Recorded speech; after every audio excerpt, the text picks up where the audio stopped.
Crime Curious is a true crime podcast that takes an in-depth look into true crime cases through the lens of a trained investigator and former prosecutor turned judge. If you are sensitive to expletives, anatomical descriptions, and accurate descriptions of true crime scenes, this podcast may not be suitable for you.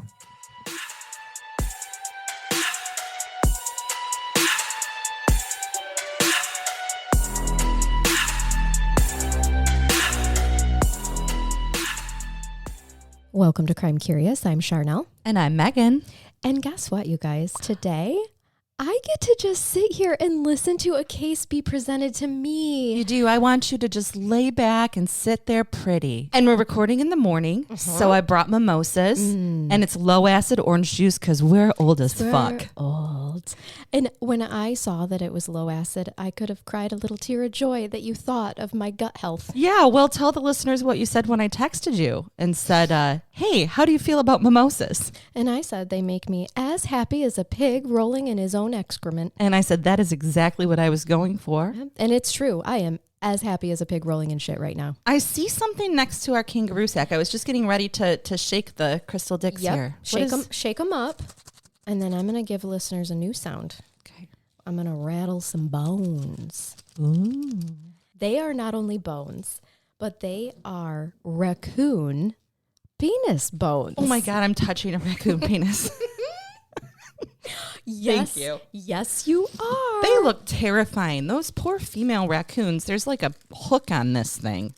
We have to thank our Patreon, Brandy, for thinking of us. And after the many raccoon jokes that have been thrown around on Crime Curious, we're so sorry. You're right. She found these and had them sent to us, and it was so thoughtful. I actually never thought that I would call getting raccoon penis bones thoughtful, but here we are.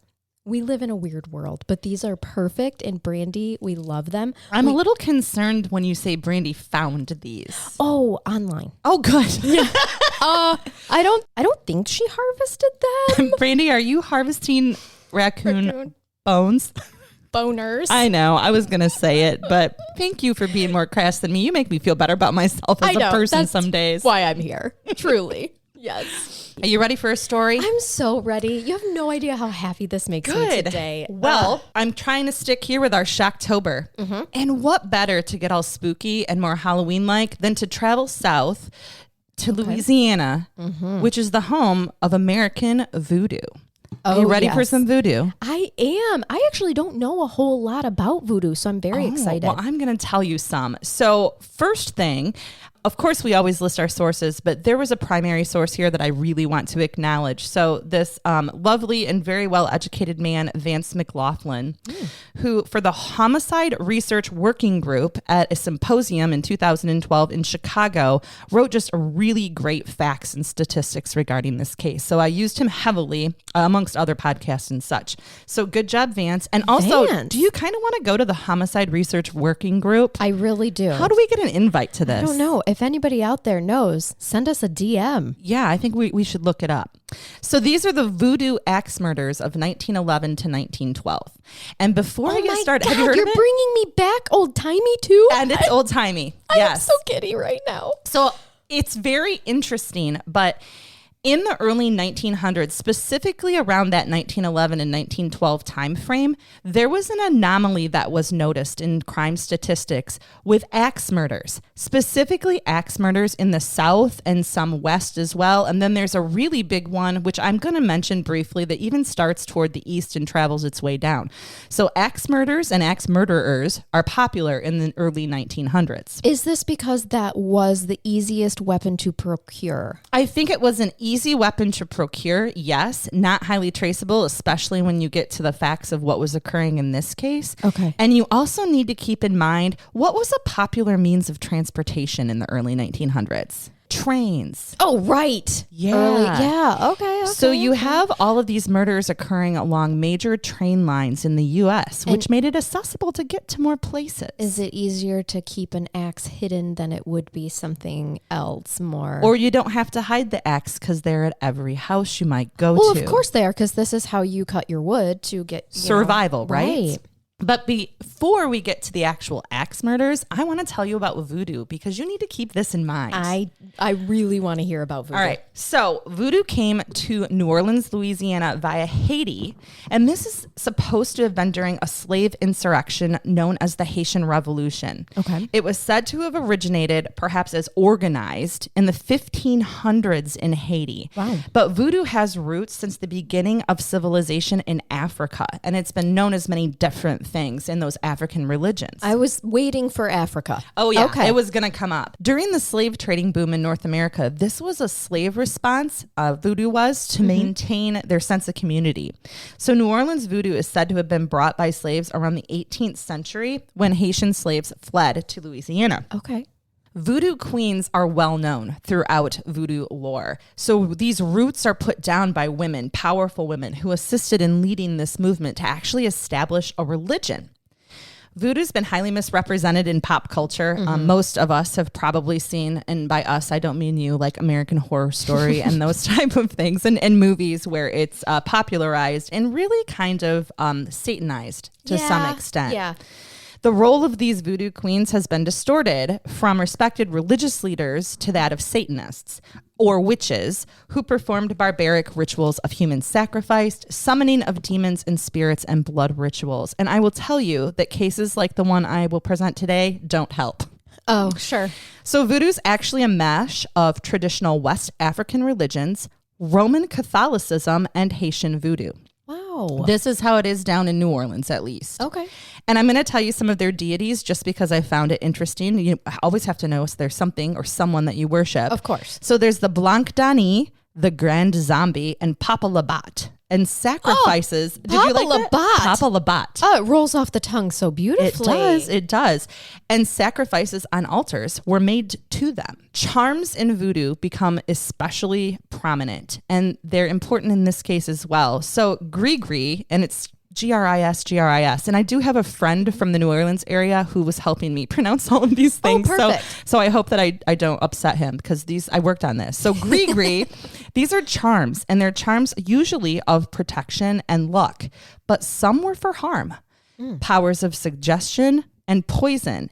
So remember, voodoo is originally supposed to be a healing religion using herbs, charms, and amulets, but evil charms did exist. Ouanga, O-U-A-N-G-A, so Ouanga, was a charm used to poison an enemy, and it was said to have toxic... Of course, the wang is going to the poison wang poisons the enemy. It poisons many of us, actually. I get it. To poison an enemy said to have toxic roots from the figuar mondi tree brought from Africa. That actually means poisonous fig tree, by the way. Oh, wow. Okay. Yeah. Voodoo was never banned in Louisiana. Laws regulated when and where African American people could gather. So often practices were secretly set up and down the Mississippi River. This makes sense. Yeah. Yeah. And I'm going to get into that culture in just a minute as well in terms of what we were looking at time frame wise here with racism in America. In the 19th century, this brought us people who definitely attracted attention, and you still know those names today, and that's your Marie Laveau and Dr. John. Okay. By the early 20th century, voodoo had declined and practices actually continued as hoodoo being a brand of African American supernaturalism. And this will be something to remember later. But a lot of that use of charms and spells came about, and there became a little reference to gods or deities at that point in time. It's really just about the herbs and the medicine man aspect of it, or woman. Oh, right. Okay. As we're talking, I'm literally sent.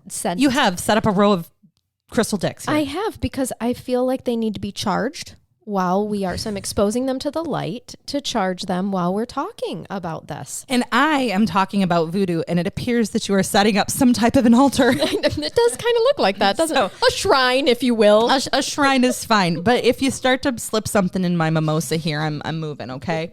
So why is voodoo so popular today? Voodoo dolls and charms, etc. Those type of things that people think of when you think about voodoo. Yeah. Well, in the early 1960s in New Orleans, the tourist industry or tourism industry needed to attract visitors, and a voodoo revival occurred. Oh. This time drawing on other African diasporic religions such as Haitian Vodou or Vodun. Voodoo is now usually associated, by the way, with Louisiana voodoo, which distinguishes it from Vodou and distinguished from Cuban Santeria. Oh.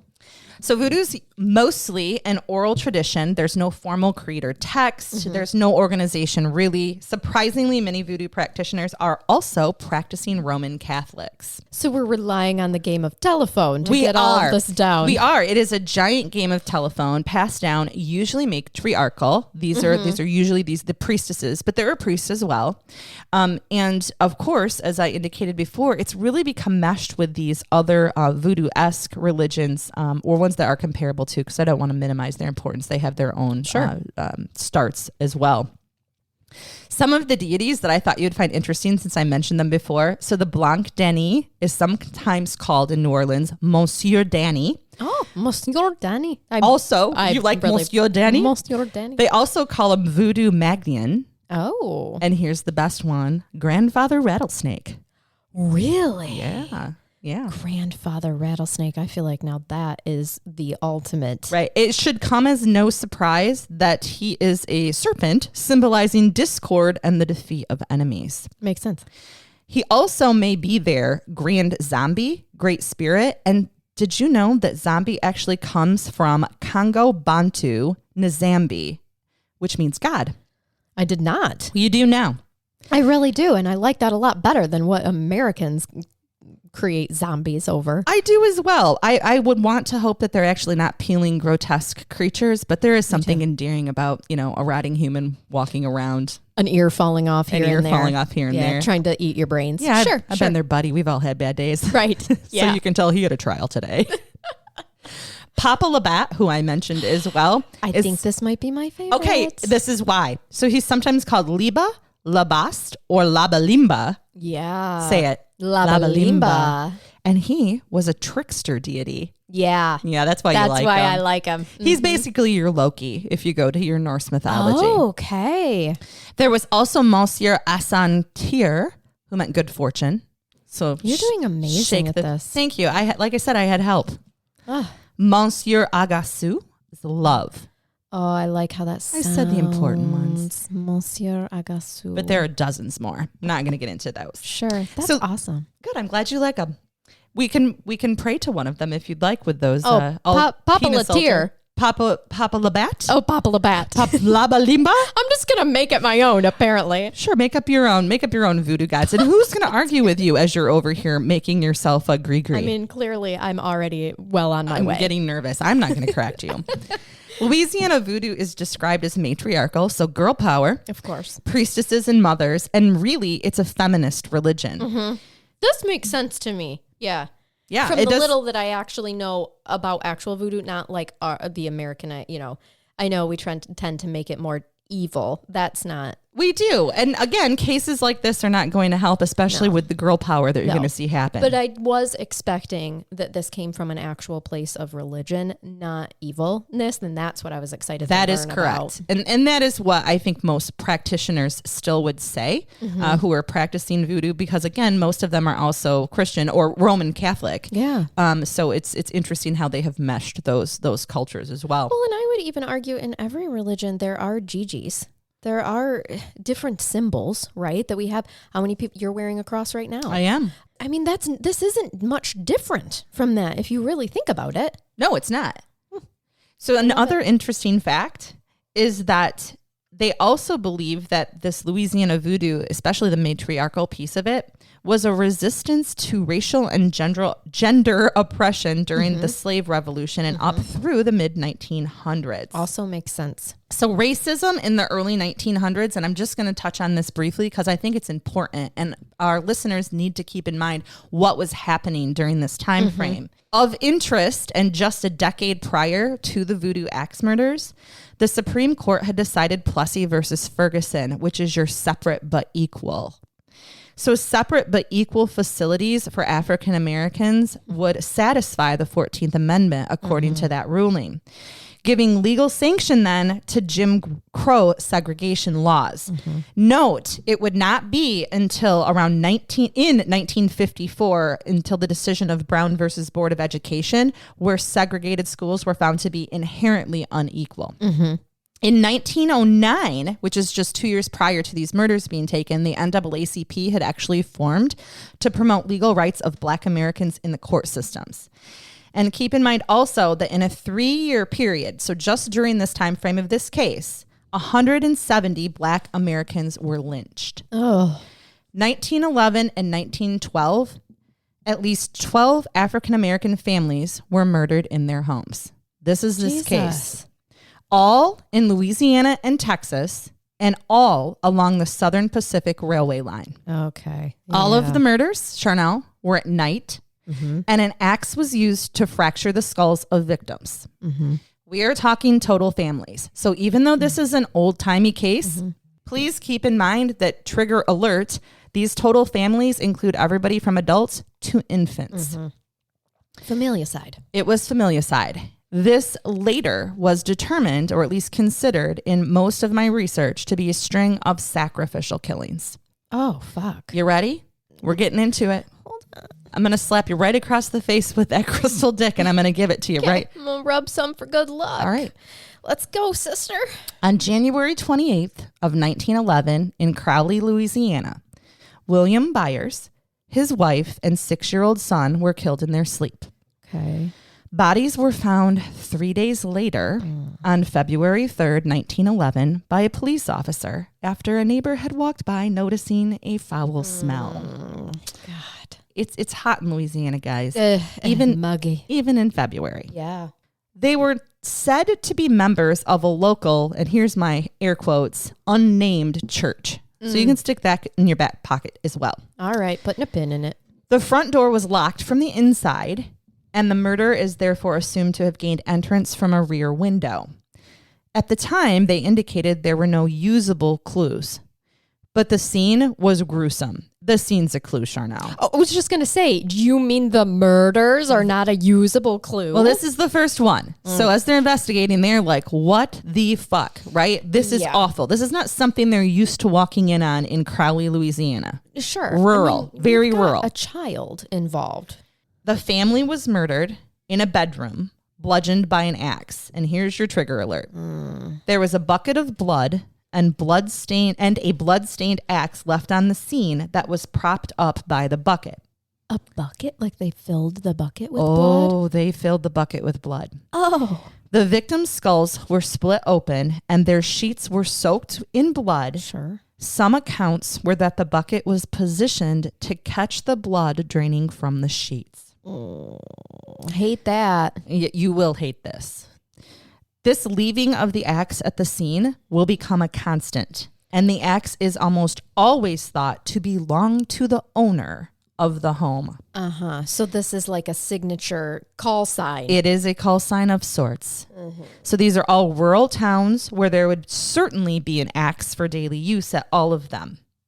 The local newspaper at that time in 1911 called it the most brutal murder in the history of this section. But it's almost genius. You hop on a train, you can find an axe at every house because this is how people are cutting wood to keep their, houses warm and other things. And so, every home is just set up already perfectly. It is. And these are all within miles, certainly walking distance of a train stop to jump off a train. In February, so we're a month later, February 24th, 1911, in Lafayette, Louisiana, Alexander and Mimi Andrus and their 2 children, Joachim and Agnes, were murdered in their homes. This is 3 weeks and 30 miles east of the Andrus family murders. Okay. Mimi's sister Nina was living in another home, presumably near the Andrus family, and was startled at 7 a.m. when her son, coming in from doing chores, screamed that Nina's sister had been murdered. Oh. When Nina sees them, all 4 were found laying in a bed, and an axe was found left at the scene on the floor. This was one report. The bodies were still warm. Oh, fuck. This had just happened.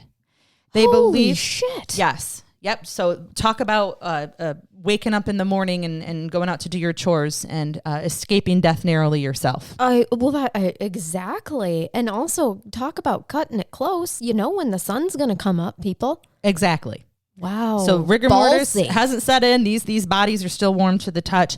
They believe the entry was made through a kitchen door There's another account in terms of, because I indicated before that they were laying in their beds. Yeah. And this is the one that I think is the most accurate and the most disturbing. The most disturbing is probably the most accurate. This account says that Alexander and Mimi Andrus were propped and positioned kneeling as if in prayer after they had been axed in the head. Chief, creepy. You don't like it, right?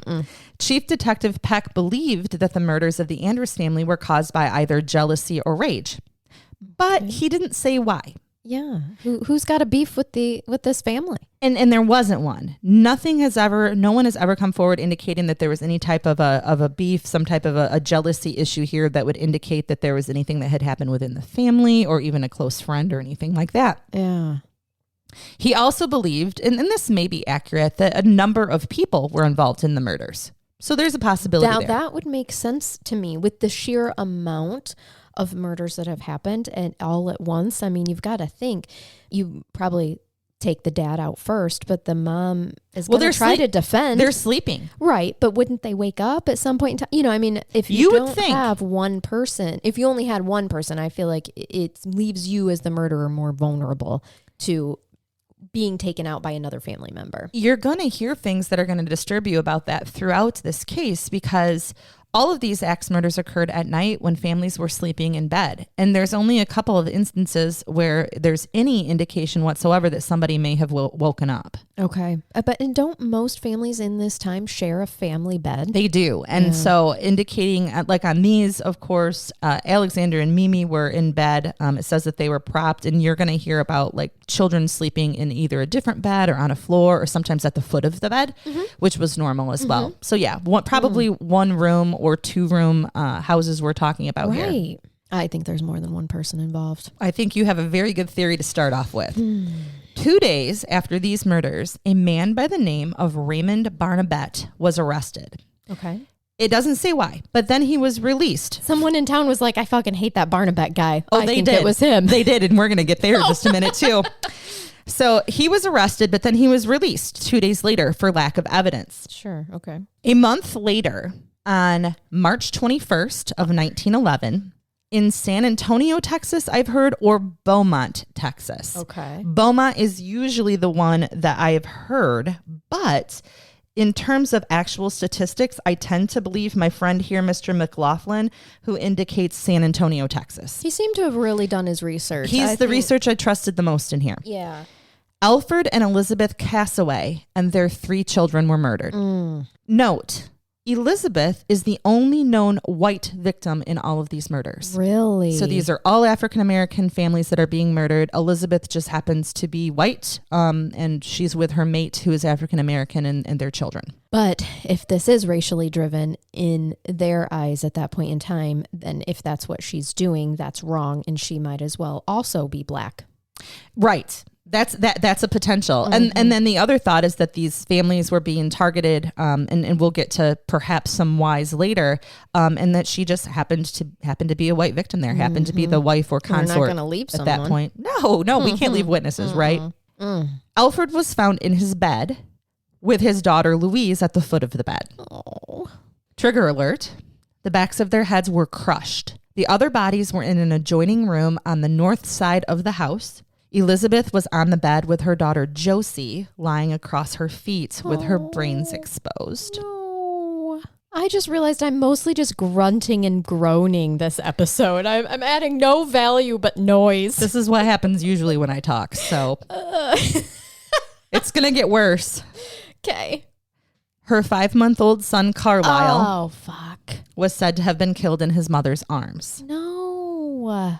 The axe was again... I'm sorry, Charnell. It's all right. The axe was again found at the scene and nothing of value. So no robberies in any of these cases. Nothing of value was stolen. Yeah.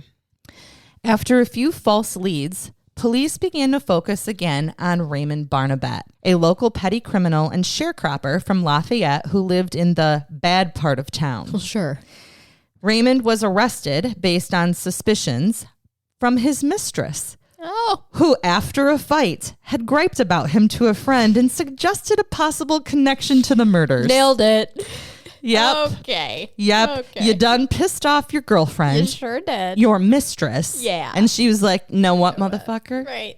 I'm going to start Incriminating. Yes. After this fight, and remember, he was a man of suspicion anyway, because he wasn't real well liked, Charnell. Interesting. He's a petty theft, but nothing was stolen. Right? Correct. So correct. He's just known as a local petty criminal there. Can't keep his little hands to himself, He both cannot. off the women and other Off the people's women, items. off the items, and off the hooch. Oh, okay. Liked himself some drinky. He liked himself some drinky drink. Okay. And apparently he had pissed off the mistress here as well. Okay. Yeah, you don't want to do that.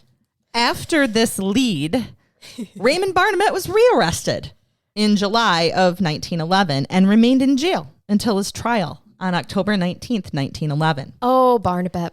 So here's what we know about the Barnabet family. Okay. They're all African-American. Everybody in the story in terms of victims and suspects are African-American, by the way. So I'm just going to, your eyes open wide because you're thinking maybe this was a hate crime of some type, right? Right. I doubt that anyone hearing this for the first time was maybe thinking the same thing. Well, you wait. Barnabet. Okay. Raymond Barnabet, his wife / companion, because her last name is Porter. So Dina Porter. Okay. Their son Zephyrin and their daughter Clementine are who we're going to talk about. I love those names. You have some fantastic names in this case. These are. They reportedly have 2 other sons and maybe perhaps even another daughter who I'm assuming are adults, by the way, and not living with them anymore. Okay. But at the time of these events, it was just the 4 of them in the household. Raymond Barnabet was a sharecropper and local petty criminal, as I indicated. He is lovingly described as violent, abusive to his wife and to his children, and chronically unfaithful. Oh, okay. So stand-up citizen of the town. Stand-up citizen. People were not fans. Yeah, I feel like I know him. We probably both do. Not much is known about Dina other than that she was forced to admit at his trial that he had threatened to kill her a month earlier. Okay. The Barnabet family had moved to Lafayette, Louisiana in 1909 and lived in extreme poverty in a rundown part of town. And it was reportedly a type of a duplex that they were living in. Okay. Clementine had actually been born in 1894 in St. Martinsville, Louisiana, prior to moving with her family in Lafayette. So they spent a number of years, almost 16 years or so someplace else before they came to the Lafayette area. Okay. Which is probably where the older children were conceived and born Potentially. and maybe stayed. But we know where potentially the daughter, who is rumored to have existed, the older daughter lives, because I'm going to get to that in a few minutes. All right. But I need a drink of my low acid mimosa. Yeah, don't blame you. The trial of William Barnabet. Barnabet did not take the stand during his trial. And this is common and normal. Sure. He was described as sitting dejectedly behind the defense table with some audible phrases being heard in the courtroom as his family testified against him. Goodbye, Ed Mofutu, I am gone, were phrases he repeated. Ed Mofutu? Mofutu. Oh, here it gets better. Interestingly, and with some research from my New Orleans Cajun friend, Monfutu, where is my? And then you would commonly use that term with damn or fucking money. Like, where's my Monfutu money? Okay. Is the equivalent of them saying I'm fucked or oh fuck. Well, this makes sense. That tracks. Barnabet is here saying basically, goodbye, I'm fucked. I'm gone. This is over. Yep. Okay. Dina Porter, their son Zephyrin, and their daughter Clementine all testified, and the testimony was contradictory. Clementine testified that he returned one night in the early morning hours the night the Andrus family was murdered, and that his blue shirt was covered in blood and brains. She insists that he bragged that he had killed a whole family and told her to wash the blood out of his clothes, and that she did. Zephyrin testified about the bloody clothes too, and stated that his father said that he had killed the Andrus family. So he corroborates Clementine. Mm-hmm. Dina Porter, however, and remember, we're in a small townhouse, basically, in a bad part of town. These are rundown places. You know, there's not multiple rooms in here, right? Right. She denies seeing any bloody clothes or hearing a confession at all. But she was forced to admit on the stand that Raymond had threatened to kill her a month earlier. So basically, she was discredited.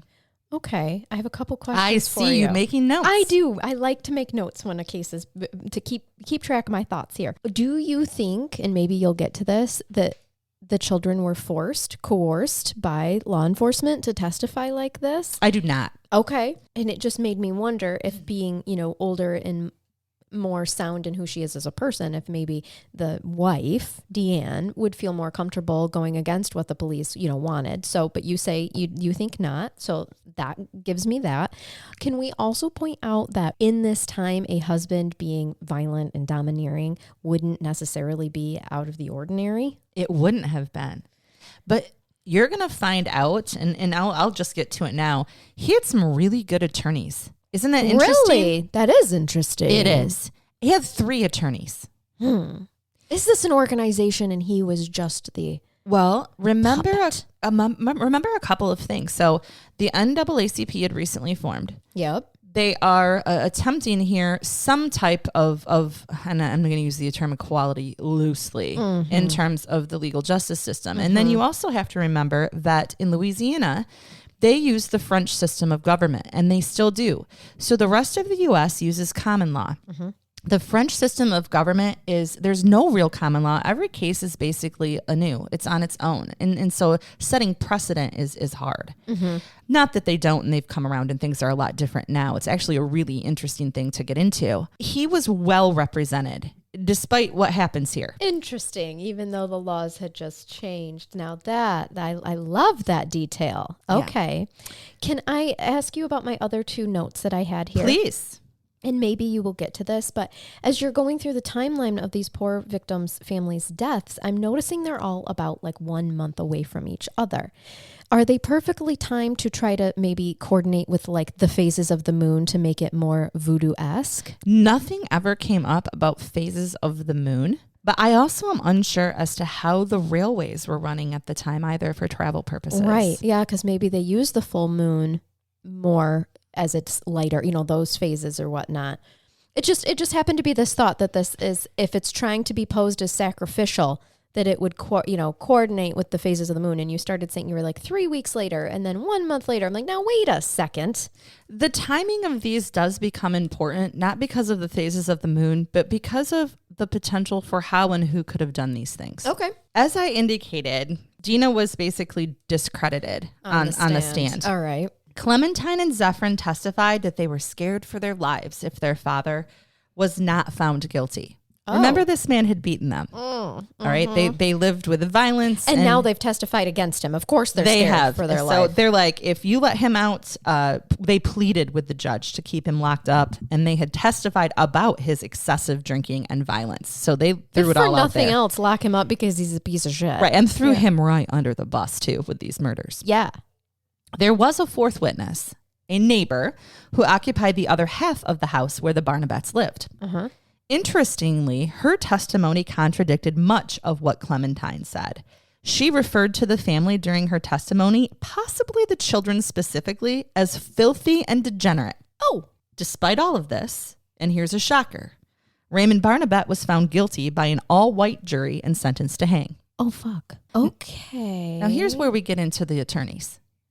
Barnabette had 3 attorneys, and they appealed on a number of grounds. They posited that the prosecution had never proven any motive whatsoever. Okay. And would you agree with that? I do. From what you've told me, I don't see There's a motive. no motive. He came home drunk one night, allegedly covered in blood and brains, and said, I killed the whole damn Andrews family. Okay. Yeah. Right? Yeah. How are we tying any of this together? It's not making sense. So that was a very accurate reason for the appeal. But the next part I love. Most surprisingly, they argued that Barnabette was intoxicated during his trial and therefore unable to assist them in his defense.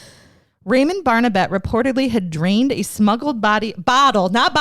He didn't drain a body. There's no vampires. Okay. Well. He drained a smuggled bottle of wine in his cell before he was taken to court. Charnell. Okay. The appeal was granted. Oh, God. Yeah. They overturned. He wasn't of overturned. sound mind. Yeah. So voluntary intoxication is not a defense. But somehow he was able to get wine and get himself drunk before the trial, not be able to assist his attorneys. And let's be honest, a lot of it's probably mostly based on the fact that there wasn't motive as well. Right. But And so was it his attorneys that gave him that bottle of wine? Well, we don't know. Just in case he needed that for an appeal. We don't know. Or was it jail hooch? Was he making it himself? Right. We don't know. Jail hooch. But it was overturned because of his intoxication as one of the reasons among many. Okay. I personally think the lack of motive is probably the main reason the appeal was granted. But the conviction was overturned and he was ordered a new trial. Now, Raymond did remain in custody because, of course, he couldn't post bond. Oh, right. They're going to keep him locked up. On November 27th of 1911, when Raymond Barnabet was still in jail, Norbert Randall, his wife Azima, 3 of their children and a nephew were found murdered in Lafayette, Louisiana. This is 5 weeks after the verdict while Raymond's in custody. Okay. Now about this murder. They were in their home, of course, rural. Norbert and Azima were found in their bed. The 4 children were found dead on another bed. Trigger alert. There was a child's bloody footprint on the bed. Which indicated to investigators that one of the children had been thrown back on the bed before being killed. Yeah. Hate this. I know. Jesus. So here we had one that, like you said, somebody's bound to wake up at some point when your family's being axed. And in this case, it seems to be have been a child. Well, I mean, this one had 4 children. There were 4 children. Yeah. So you're talking 6 people. Even if you have a couple, a few people doing this, you're still outnumbered. Right. I mean, so it's Norbert, Azima, their 3 kids, and then a nephew happened to be staying the night. Oh, God. Right? Now, this is the only case that we have a deviation from axe as a murder weapon. Okay. They are still all axed. All of the children are axed. The wife is axed. But in this case, Norbert was shot in the forehead also. Really? Maybe because there were so many people. We had to take the big guy out first. We can speculate. Yeah. Did he wake up? Right. But it indicates that he was laying in his bed. Is it at close range? Or doesn't it say? It doesn't say, but I'm going to make the assumption yes. Yeah. Because it goes on to indicate that there was actually mosquito netting around the bed, which is going to be typical in your swampy area down there. And an axe had cut through the mosquito netting in the bed. Okay. So I believe we have an axe cutting through mosquito netting and then the family being axed. But for some reason, Norbert was shot in the forehead. While an axe was used to murder the other family members, it should be noted the Andrus family from before had been killed with the sharp edge of the axe. They were actually chopped.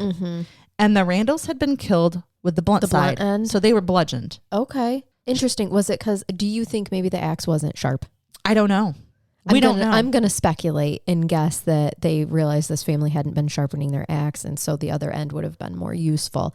And I'm going to speculate that they probably had to take him out first and shot him, and then...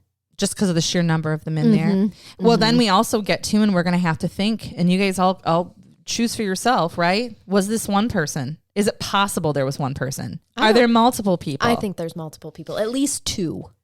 I mean, it's horrible to think that there is even one person capable of this, let alone 2 or more. We have Raymond Barnabet in jail, right? Is this a copycat? Right. Is this somebody else? Let me just pick up where he left off. And now I'm going to add a gun because I'm not going to take my chances with just an axe. Exactly. Yes, very possible. So many mysteries here. And these are old. And there is more research out there than you would think for such an old-timey case because these axe murders were popular. I mean, they were the thing of their time. But we still have a lot of information lacking and a lot of misinformation from what I heard as well. Well, when you rely on the game of telephone. This is true. Shortly after the Randall family bodies were discovered, the sheriff followed a hunch. Some indicate he was consistently told that the Barnabet children were responsible, and there were multiple rumors beginning about the Barnabet family's involvement in voodoo and some strange church. Really? Okay. Clementine was said to have been living a short distance away as a housekeeper at a Mr. Guidry's house. When the police arrived, they found blood on the rear gate latch at Clementine's house. Really? Her room was searched, and they found bloody clothes, which were described as having brain matter and human blood on them. What the fuck? I'm throwing you for a loop. Clementine, Shit. girl. Yes. So brain matter and human blood on them. So do they hate their dad and are were framing him? Were they all in it together? Were they framing him? These are all very good questions. Okay. There were other arrests made that night. One included her brother Zephyrin, who was later released with an alibi. How old are Clementine and Zephyrin at this point in time? Did you say, or did we not 17. know? Okay, they were teenagers. Yes, she is 17, and I do not know. I don't believe it was ever indicated in any of my research whether he was a little older than her or a little younger than her. Probably within 2 years. But they are very close. They're both teenagers. Yeah. Enough that you would describe them as, disgusting and degenerate. And most people don't describe small children that way. Right. Yep. Even if they're dirty, they're not described like right. that. So wow. Zephyrin has an alibi. And you will find that happens often with Clementine's named individuals because Edwin Charles and Gregory Porter were there that night as well at this Mr. Guidry's house. Uh-huh. Both of them had been with her again that night of the murder, but they were both later released as having alibis. Isn't that weird? Yes. Yeah. It doesn't get into any of the actual investigation or what they said that caused the police to basically exonerate them and let them on their way. But suffice it to say that Clementine is the primary suspect and is the one who is arrested. There's this Dr. Metz from New Orleans. And New Orleans is a ways away from these. Yes. He confirmed that the blood and brains found on the Andrus family pillowcases matched the blood and brains found on Clementine's clothing.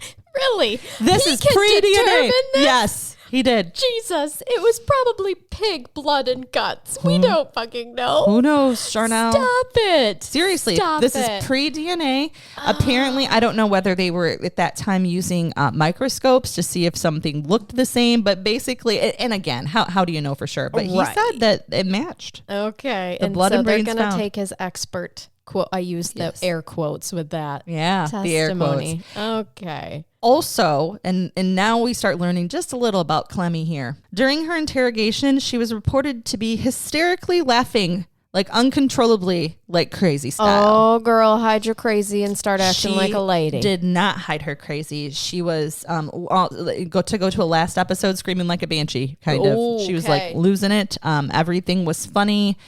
She was not in control. And we all know people who laugh when they're uncomfortable.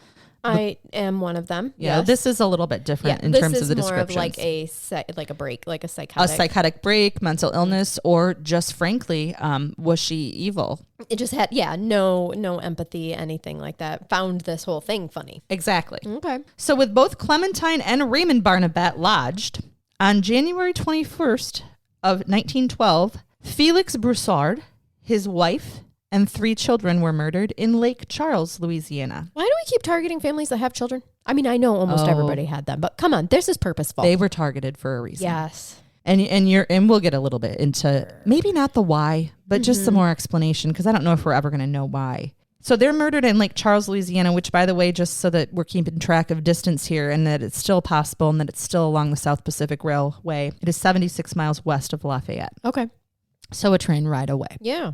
The Broussard crime scene had similar evidence left as the prior axe murders, but with a couple of notable differences. At 10 o'clock in the morning of January 21st, a neighbor found the family dead in their home. The parents were alone in bed. Their heads were crushed with the blunt end of an axe, but it was not Felix's axe, which was found in the kitchen. Oh. So this is different. In fact, I believe and I don't know if I put it in my notes, I believe that the axe that was used was actually from a neighbor's house. Could they not find the axe originally and just grab one from a neighbor's? But it was not the owner's axe. Did they accidentally get into the neighbor's house and then realize they were in the wrong house, but they'd already had his axe? So or they grabbed the axe and realized that this wasn't a family? Right. Because these are whole families that are being killed. Yes. All right. The children are found in their beds. They appear to be unmoved.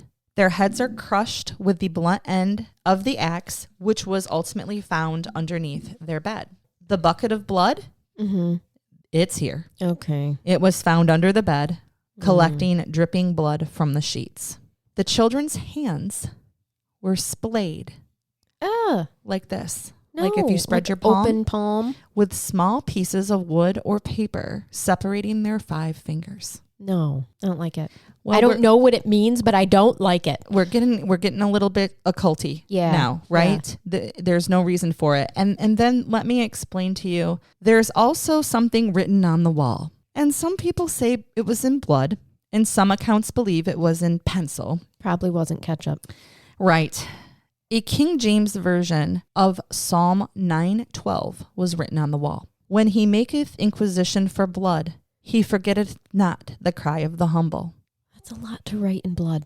And on the inside of the door was written Human 5. You got some goosey bumps? I don't like it. Now, the actual King James version, quote, Charnell, is when he maketh inquisition for blood, he remembereth them. He forgetteth not the cry of the humble. So the murderer or murderers misquoted. Yeah, or changed. Exactly. So Rachel McCarthy James, in a book that she co-authored with her father, and I'm so going to read this book, by the way, is called The Man from the Train, The Solving of a Century-Old Serial Killer Mystery.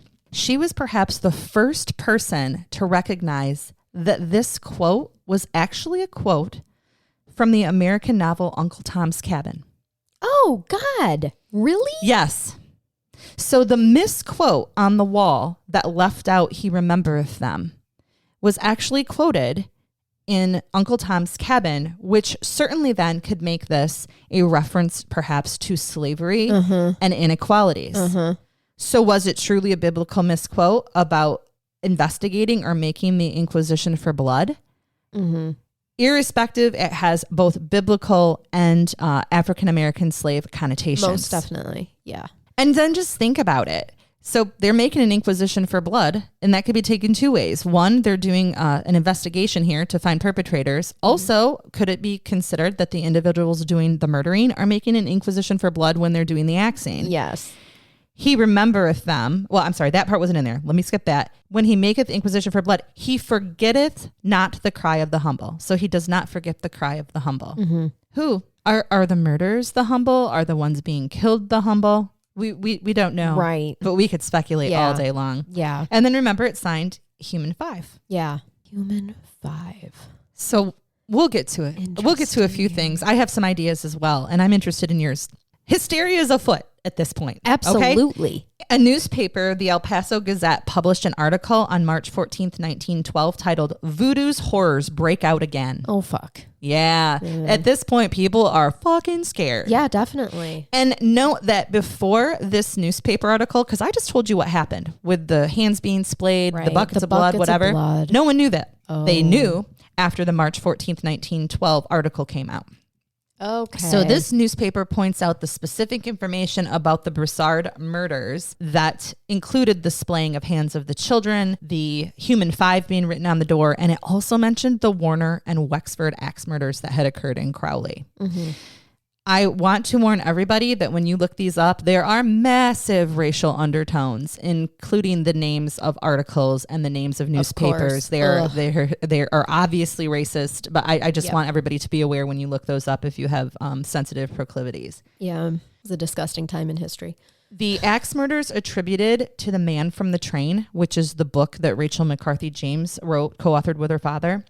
However, they don't match any possible voodoo implications. So before we jump to maybe this was all the man from the train just because he, by the way, typically used the blunt side of an axe, and that's what we have in two of these, there was never any buckets of blood or any type of ritualistic with his killings. But he was alleged, and it's going to be a way longer episode at some point, but he was alleged to have traveled on trains to commit axe murders throughout the United States in the early 1900s. Yep. All kinds of rumors abound. Are these copycats? Clementine's in jail at this point in time. So's Raymond. I was going to say, Raymond still is too, He is, right? but he was ultimately released after this, by the way. Oh, okay. Clementine remains lodged. Okay. But Raymond was ultimately released. So is it a copycat? Were other people involved with Clementine, Charnell? Yeah. She's in jail. Yeah. Are there other people involved? Are the Human 5 actually 5 murderers? Oh, girl. You're so good. It's like you do this for a living. Yeah. Let's talk about Voodoo, the Christ-sanctified Holy Church, and the Church of Sacrifice. Ooh, let's. That sounds like a fun topic. The Church of Sacrifice, by the way, is also a cult that uses African-American 50-50 kind of equality with men and women leading it. And this Church of Sacrifice is a cult that stems from the Christ-sanctified Holy Church. Okay. Now, the day prior to the Broussard family being found murdered in their homes, on January 20th of 1912, they're obviously still doing some investigating because King Harrison, first name King, Okay. King Harrison was arrested. King Harrison is a pastor or a reverend. He had set up sacrifice sect churches in a small number of towns, in a number of small towns, all of which were along the Southern Pacific Railway. Really? King Harrison adamantly denied that his church approved of any kind of voodoo or murder. He did, however, confirm the existence of the Church of Sacrifice within the Christ Sanctified Holy Church. Okay. He just denied It's like, having anything to do with it. Oh, I know that there's this little subsection of this church that's being set. You know, okay. Everybody has crazies, Charnell. I can't control my whole flock. Right. His headquarters church was near Lake Charles. You've heard me say that before. It's one of our homicide sites. Yeah. He did tell the sheriff, you're going to love this, that on the night of the Randall murder, he had been walking near his house and Charnell, and you're there and you killed people. No, he had been walking near the house and Clementine was there and told him to leave the area because a fight had taken place and police were on their way. Weird. I know. Really? So the Church of Sacrifice is apparently a cult that provided opportunity for males and females alike, and a 17-year-old girl named Clementine Barnabette had become, at her ripe old age, a leader of that cult. Okay. The Church of Sacrifice was supposed to hold the belief that killing sinners would get you riches and into heaven by human sacrifice. Oh. But why are these children sinners?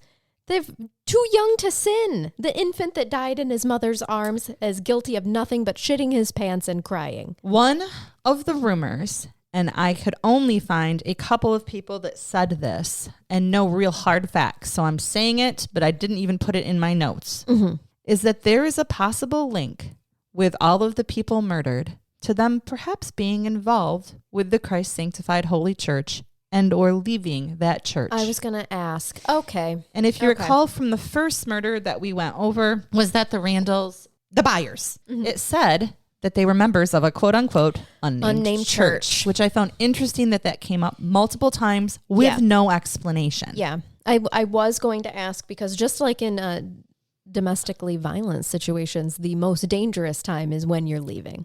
Exactly. Exactly. Okay. Leaving a cult would be a similar example. Yeah, you don't do that. The African-American community at this point is terrified. Of course they are. Whole communities are arming themselves, hopefully not with axes, but they are arming themselves. In February of 1912, community members met at the Lafayette Baptist Church to get information to the police. So they were meeting for the purpose of just getting as much information as possible to give to the police. Sanctified church members started being arrested, one being some convicted felon by the name of Abraham Nelson, who was ultimately exonerated. But I found it interesting that Abraham Nelson had been caught in people's homes previously, and when he was caught, he would quote from the Bible. Oh, okay. That sounds familiar too, doesn't it? Yeah, why is this a thing? It was written on the wall. Shit. Right. So you get all these little things, but all these people are let go. There's alibis or they're somehow exonerated. So that, are you getting creepy feelings and vibes? So this is organized. It is. Yeah. That El Paso Gazette newspaper that gave the information about the splayed hands of the Broussard children also focused on the number 5 that the murderer had signed on the wall. It was rumored that Clementine Barnabette had 5 accomplices, making the murderers equal 5. Good job. You guessed that earlier. How many little subsects did they have set up too? Did they have 5 subsets? Of the church setup? That it does not say, because I don't think King Harrison, wanted to get into real detail about it because, he wasn't involved. He didn't want people knowing about his satellite locations? Right. This is a direct quote, and I apologize for its length. At Lafayette, it was 5 members of the Andrus family who were sacrificed. See, I actually had wondered about that initially too, but then I realized one family was 6. Yeah, but listen, wasn't it the nephew who was there on accident? Girl, you are reading the quote before me. Sorry, I'm so sorry. No, I love your investigatory mind. Pieces together. Okay. And some people might say that, damn, this is a stretch. But at Lafayette, it was 5 members of the Andrus family who were sacrificed. At the same place, a few months later, 5 members of the Randall family had evidently been marked for slaughter, but a 6th, appearing upon the scene unexpectedly, met the fate of his kinsman. At Crowley last June, 4 members of the Warner family had undoubtedly been doomed to perish, but a child, had escaped. I'm sorry. And on that one where the child is alleged to have escaped, I believe it was just because he wasn't home or he had left early. There was actually no account that somebody had escaped But he from was the middle of a murder. fifth. There were 5 members in that family. Yes. Okay. That is potentially why they were targeted. 2 months ago, 6 members of the Wexford family perished at the hands of the fanatics, but one was an infant that had been born a day before the tragedy and in all probability had not been taken into consideration when the plans for the human sacrifice were consummated. Oh, Jesus. Yeah. Now comes the Broussard family tragedy with 5 victims, thus completing a series of sacrifices of 5 separate families, each evidently intended to involve 5 victims by 5 alleged perpetrators. Yeah. In April, on the day that her grand jury convened, Clementine either confessed or cracked or both and announced that she'd killed the Randalls family, the Byers family, and the Andresses, as well as many others. She claimed to be a priestess in a sect called the Church of Sacrifice, an offshoot of that local holiness church I had spoke to you about a moment ago. Wait, she's a go-getter. At 17, she's a priestess? Yep. It usually takes quite some time to get that. She also claims, however, that she had fortified her status as a priestess through the purchase of hoodoo charms. Clementine had purchased voodoo trinkets about 2 years prior, so soon after they moved to that location, during a trip with friends from her cult to a town called New Iberia. She and a friend, or multiple friends, depending on which source you read, bought trinkets from an old man for $3 a piece. Wow. That's a lot then. That is expensive. The old man told them about the trinket's powers. This man, a local voodoo priest, was named Joseph Thibodeau, who asserted that he was simply a dealer of herbs and medicines. But Clementine said that she was sold an invisibility charm and that it had worked. I love how you're looking at me. I want to know. How do we know the charm worked? Yeah. Well, in the fall of 1909, 2 years before the Andres murders, she states that they drew straws to see if the charm would work. They were in Rayne, Louisiana, staying at her sister's house. Clementine states that she got an axe, a house was lit, and she saw a woman sleeping. She entered the home and cracked the skull of the woman with an axe and then axed her son and 2 more kids there. The voodoo trinkets worked, she says, and they were never caught for that murder. This was the unsolved Rayne, Louisiana murder in 1909 of Edna Opelousas and her 3 children. Good God. Strangely, however, everyone that Clementine disclosed as an accomplice or who was with her had an alibi. Because they had a cloak trinket too. Well, she's the only one taking responsibility, or she's disclosing names and these people are all smarter than her. Yeah. They're saying, nope, not me, wasn't there. I have an alibi. And maybe they were all at church. I mean, that's just a thought. Right. Was Clementine mentally ill? Was she a voodoo priestess? Was she the leader of a sect known as the Human Five? All of those things can be true at once. Murders had continued after her incarceration as well, some of which she took responsibility for, because I think that she orchestrated that or to be responsible. Okay. So after the Texas newspaper article appeared, this is obviously when Clementine is in jail, Hattie Dove and her 3 children, and I'm going to find the date for that for you, February 19th, 1912. Hattie Dove and her 3 children were killed in Beaumont. Mother and son, Ernest, were found in bed in a front room. Ernest was hit with the blade of the axe, while the women were hit with the blunt end. Kind of makes you feel like maybe there was a man involved. One axe blow had missed and hit the wall. So this is the first time we hear of like a mistake. Or had somebody woken up. And after the murders, the killer in this axe murder wiped his bloody hands with a cloth and then left the cloth and the axe on the floor. This axe was also owned by a man living 2 blocks away, and his axe had been replaced with a different axe. So, and are they members of the church? I wrote here in my notes, was the Church of Sacrifice much bigger than originally thought? Yeah. We're talking about Beaumont, Texas here. Yeah. Still along the South Pacific Railway. Still where King George or whatever his King name Harrison. was. King Harrison could travel along preaching his gospel, right? And getting followers. On April 1st of 1912, in the Lafayette jail, Clementine admitted that she had killed 17 people total, just herself. including the 4 members of the Randall family, the 4 members of the Anders family, a family of 5 in Rain, that's our Opelousas, and a family of 4 at Crowley. She said that her gang had consisted of 2 other women and 2 men at Rain. So that's 5, by the way. I was just going to say, that's you 5. held your hand up. That's 5. She said again that they had drawn straws and she was chosen to wield the axe while the others watched. Do you find this interesting? Because can we talk about the strength that it takes to wield an axe and actually hit your target and do damage? Have you ever tried to chop wood, Megan? Fuck yes, I have, and I am a weak woman. It's not easy. No, I can maybe hit some thin branches off a tree, but once you put that there, no, it requires some strength. It makes me wonder how burly Clementine really was. There's pictures. Oh, okay. But she's 17 and looks relatively almost innocuous, cute. Almost. Okay. It just makes me wonder, did she actually do this? Well, was she physically capable of doing this? She did have a voodoo charm of increased invisibility, perhaps for strength, all of these things. All right. She says, after killing the 2 adults, quote, "It was an easy matter to get rid of the 2 small children. We thought it was better to kill them than to leave them orphans as they would suffer." Concerning interesting theory. Yeah. Well, she is portrayed as crazy multiple times. Well, I'm sitting here going, is she taking credit for these murders because she knows if she goes back home, she testified against her dad and she's as good as dead anyway? Because she literally testified, if you let him out, I'm as good as dead. And he's out. Well, there's that. Interesting theory as well. Concerning the Anders family, and this is how we have some interesting confirmation. So how much of this was disclosed, we don't know prior. But she knew and stated, "We took the man and woman, placed them in a kneeling position beside the bed, and left the house." Okay. Maybe that is a detail that hadn't been, released, and then she knew it. And you're going to love this because we see it often. "I was one of the first to aid the relatives the next day and helped prepare the bodies for burial." Fuck. Yes. Fine. She is a serial killer. Yeah. She was asked if the victims were chosen, for any particular reason. And now it's interesting because she says no, that they weren't selected particularly. We started out not knowing who the victims would be. I mean, other than locations and such. And number of victims.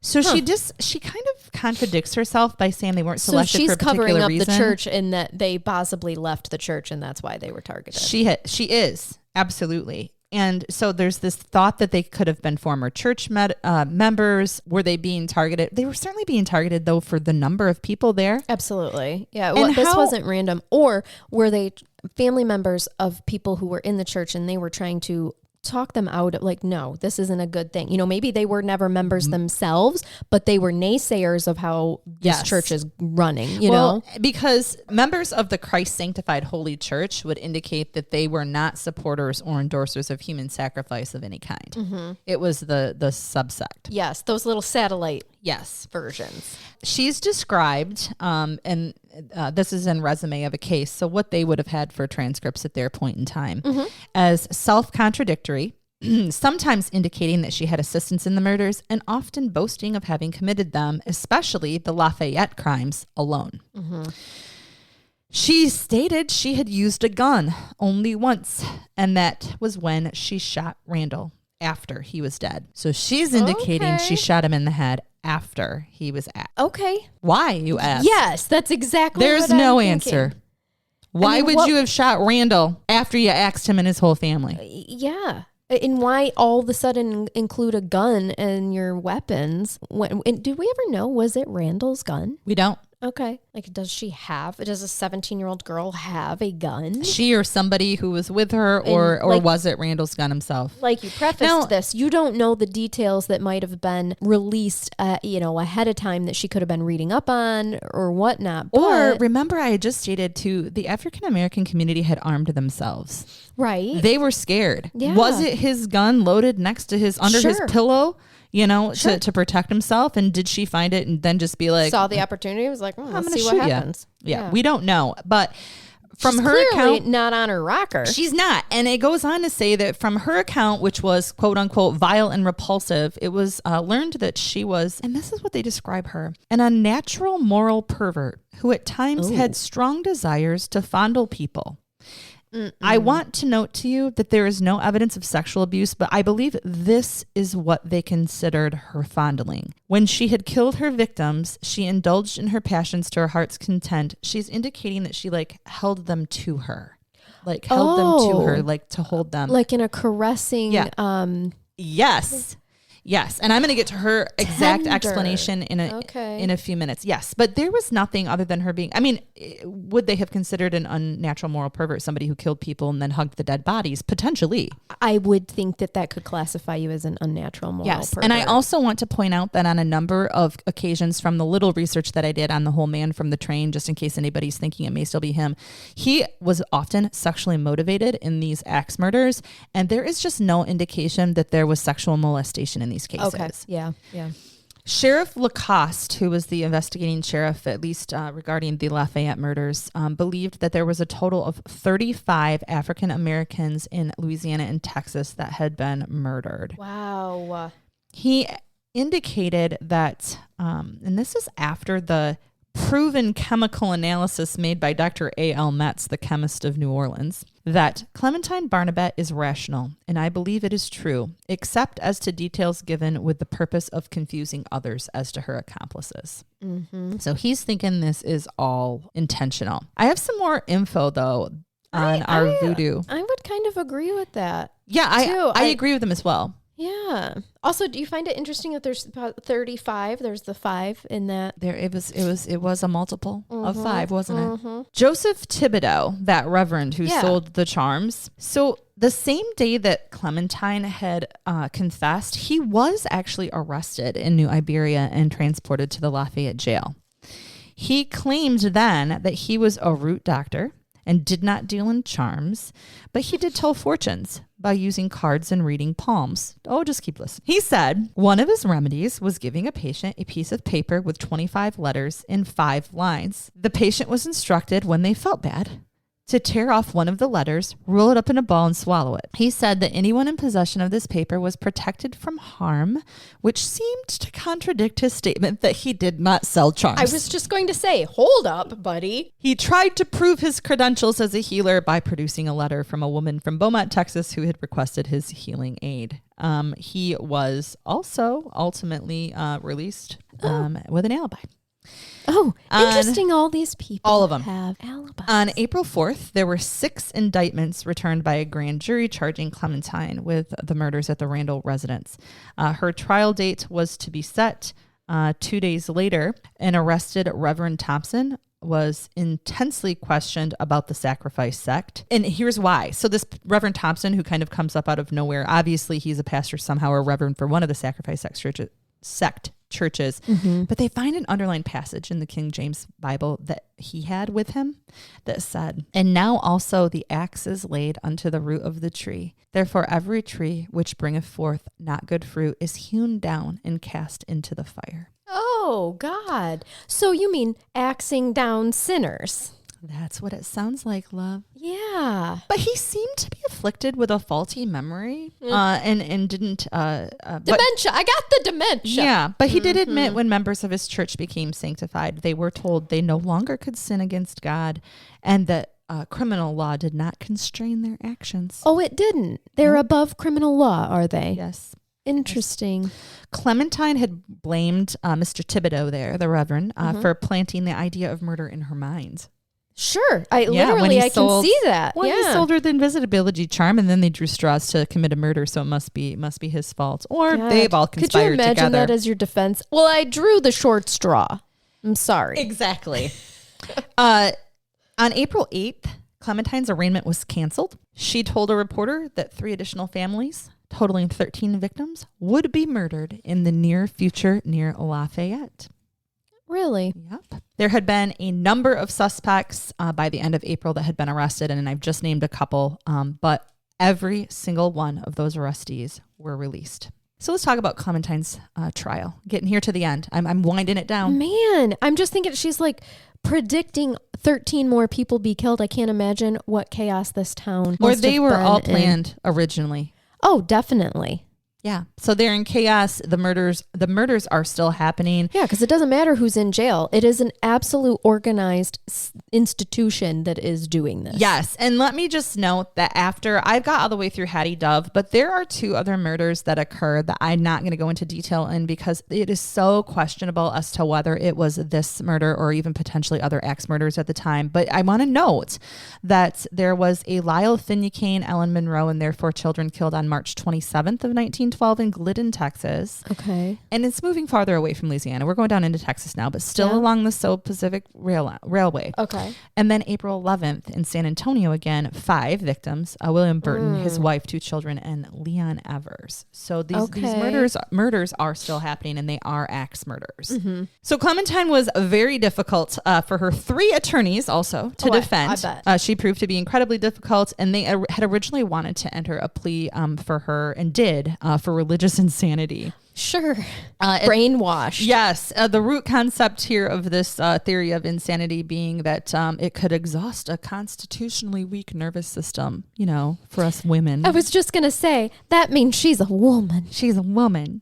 She's constitutionally weak. There is a newspaper at the time, which I will not read the name of it because it is incredibly racist, even the title of it is. But it quoted her and quoted and describing her in unflattering terms that the woman is in the lowest scale of humanity and totally devoid of any sense of pity or ordinary conception of shame, and disgrace is conclusive and borne out by her whole life, which has been pitched on the lowest plane of morality. That was beautiful.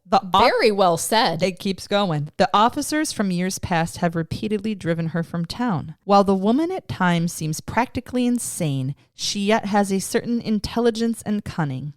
Ever since her incarceration, she has successfully foiled the officers in their attempts to get at the true facts of the case, and when she deceives the officers by giving them some false clue, she smiles with devilish delight and chuckles over her victory. Yeah. Clementine states at her trial, quote, this is from Butcher S. Guilty and the other one that I'm not going to read out loud on radio. I am the woman of the sacrifice sect. I killed them all, men, women, and babies, and I hugged the dead bodies to my heart. But I am not guilty of murder. Despite her attorney's objections, she wanted her confession entered into the trial record. Okay. She felt if she was going to be executed, then, pursuant to her religion, an angel in a chariot of fire would save her. Clementine. And did it? I don't think so. Okay. Wait, it does. Listen. Oh. Clementine was convicted of killing Mrs. Randall and sentenced to life in prison on October 25th of 1912. She was one conviction. All these murders, I want you to keep in mind, all these murders, there's one conviction for one person in one of the murders. She was convicted of killing Mrs. Randall, Azima. 9 years later, in an article describing the Louisiana State Penitentiary, this is where Clementine had been sent. It's known as Angola, by the way, and it still exists. I believe it's known as one of the worst penitentiaries in the United States. Yeah. So Louisiana State Penitentiary. There was an examination by medical experts that disclosed the fact that she was a pervert. She was given a life term in the penitentiary. Jesus, Megan. I know. It's hard. Now you understand where I'm coming from when I can't say regular words.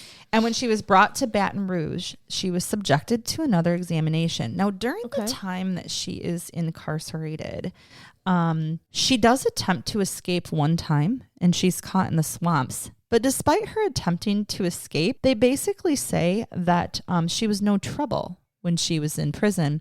And I think everybody tries to escape back then, though. Well, maybe this is why. Oh, God, did she start a religion? Prison surgeons performed an operation that restored her to normal condition. What? The procedure used to cure Clementine is unknown, but note, lobotomies were not performed until 10 years later in the U.S. We have no idea what procedure was performed. But after that, apparently, she was a model citizen. And get this. She was fixed. She was discharged on April 28th, 1923. Holy shit. So she served her life sentence from October 25th of 1912 to April 28th of 1923. 11 years. Okay. So here's some things for you, because it's pretty much the end of the case, but here's some stuff I want you to keep in mind. In 1985... A woman who is not named tells the story of her grandmother, who had told her the story of the woman known as Clementine Barnabette.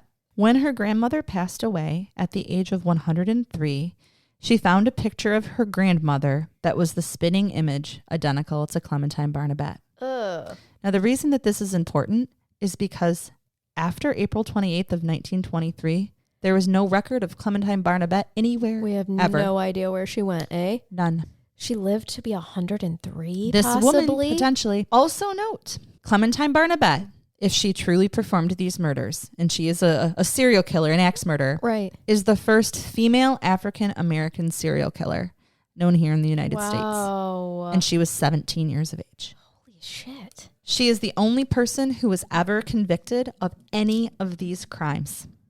Wow. Did they know she was not guilty? Is that why they let her go, Charnell? Yeah. Did they know she was culpable, but she wasn't the one? Everybody else had an alibi. She took a fall for an entire voodoo cult of sacrificial killings, if we want to look at it that way. And I kind of do. I kind of do too, because you know what's interesting to me about this all being female and given the time in our history, right? A man would have been put to death. And she was sentenced to life where her father, Raymond, was sentenced to hang. Right. And his was appealed. And they, I'm sure, imagine, eventually they're not going to make a tender woman serve a life sentence necessarily. She was 17. Right. Possibly nuts. I wonder if she was the fall guy just because they were telling her, you'll be the most protected. And, and we'll give you these charms and that'll help too. And she believed these. She believed she these did. Clearly, these charms. She believed these very wholeheartedly. Do you want some interesting information? Of course, I always want interesting information. I researched because I could not help myself. The number 5. Yeah. So the number 5 represents spiritual growth and self-confidence, and it's a symbol of balance. 5 in the Bible symbolizes God's grace, goodness, and favor toward humans. There are also 5 books of God's law, the Pentateuch, and 5 is also, in a human anatomy, a human outstretched. A human forms a pentagon. A pentagon, yeah. Outstretched arms and legs with the head, and then the 5 fingers splayed as well. And note that a 5-pointed star downward represents witchcraft and black magic. So just some little things that I thought we should all tuck in our back pockets while we're thinking about this and potential implications of voodoo. Were these sacrificial killings? Because I think they were. Yeah, I completely agree with you. And I think that there was a whole cult going on at the time that she was clearly a part of and felt. And a leader. Yeah. Well, don't you find that interesting too of how, like I said, it takes usually a little bit of time to work your way up to the high priestess, Well, maybe after she moved there in 1909 and went to get the Grigri. Yeah. And then was able to be invisible and commit a murder since she was the one that drew the straw. Was it the short one or the long one? I don't know. Were there 5 straws? I don't know. We can just speculate all day long. But her ranks as a priestess may have gone up at that point in time. But there were multiple sources that I looked at that indicated or called her a high priestess of this sect. So yes, it was very, very, very interesting. That is. What a great case that you brought us for Shock-tober for your first case. Good. Did you like it? I did. I loved it. Loved it.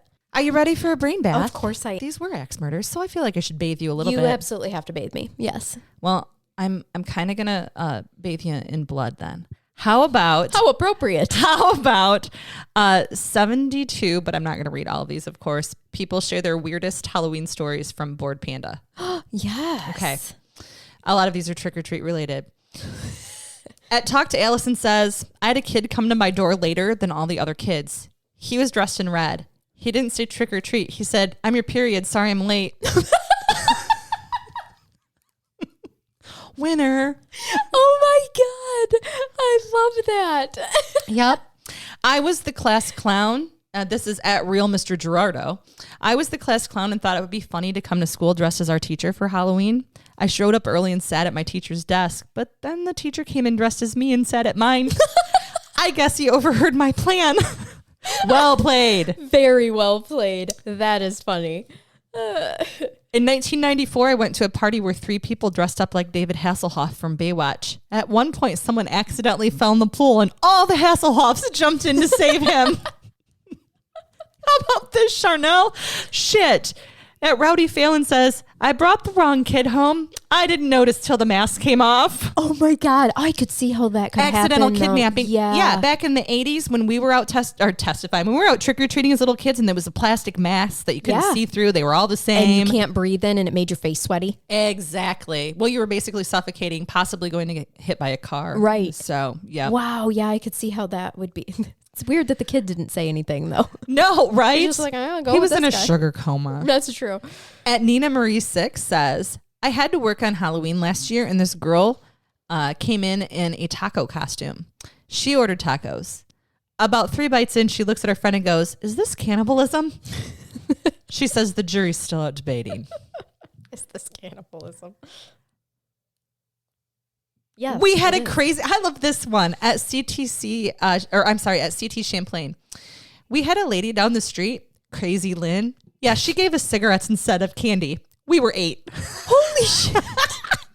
Crazy Lynn. Here's some Pall Mall for you. I want to be that lady. She reminds you of the ants from The Simpsons. Oh my God, you're so right. Do you like a Virginia Slim or something a little harder, like a Marlboro unfiltered? This guy at Disvobo says, I was at a party and 2 people dressed as Hillary Clinton and Donald Trump started making out. No. A person responds, that is horrific. Oh, shit. Oh my gosh. Hashtag weirdest Halloween ever from TDH. To get to the house where a Halloween party was one year, you had to park at a grocery store and walk across the street. My friend had dressed up as Moses, and he parted the road every time someone arrived. I love it. God is probably like, all right, I'll let you have this one. That was funny. How about for somebody who has pets, you'll love this. The doorbell made our Great Dane nervous, so we gave him some vet-prescribed Xanax to relax for the night. But he was so stoned that at one point he walked out the front door and peed on someone. No. Don't do drugs, dogs. Ew, Charnell. So as a kid, I went trick-or-treating and a man in a mad scientist costume gave me a bag of sauerkraut when I knocked on his door. No one wants your kraut, man. No. Oh, homemade sauerkraut. And I feel like I should end on the most stoned person. Oh, sure. Yeah. I dressed up as Tony the Tiger and lost track of my friends at a bar, but luckily 3 strangers dressed as Snap, Crackle, and Pop were sitting at the other side. So we spent the rest of the night talking about cereal. And being mascots for cereal. That was it. Snap, Crackle, and Pop. That is an awesome Halloween idea. I think it's a really good idea. All right, let me find one more for you, I suppose, before we go. Before we sign off. Yeah. Snap, Crackle, and Pop. I egged my own house while I was drunk. In the morning, it was all cleaned up. I lived alone. Oh, God. And the only Did comment he here really was, egg it or did he dream it? or was it his house? No. Oh, good point. Where did he wake up? He didn't egg his own house. That's a good point. Exactly. Oh, shoot. Well, thank you for that. Your first time bathing me. Yeah. You did a great job. You got all the crevices. I Perfect. appreciate it. Thank you for taking my virginity. Anytime. I hope it was I'm good always for happy. you. It was. I'm always happy to do that. Okay. That's a weird way to end, but we're gonna anyway. We are. We hope that you guys keep it curious, keep listening. If you would like to binge more exclusive content that the rest of the world has never heard, it's totally worth it. Go over to Crime Curious. No, I always start that way. Go over to patreon.com/crimecurious or click the link that's in the show notes here. And also follow us on social media. That helps us get seen. If you don't ever, if that's all you can do is follow us on social media, God damn it, do it, guys. We Follow post us. funny stuff. Comment, like. Yes. Ooh, comments Tell us are we're good. pretty. When you comment things, it actually pushes it into other people's newsfeed that might enjoy true crime stuff. So like comment away. We will talk to you. We don't have a hired person that is like doing our social media stuff. When we comment, it's us. It is us. So, you know, join the chat with us. But anyway, all right. Well, we hope you have our end.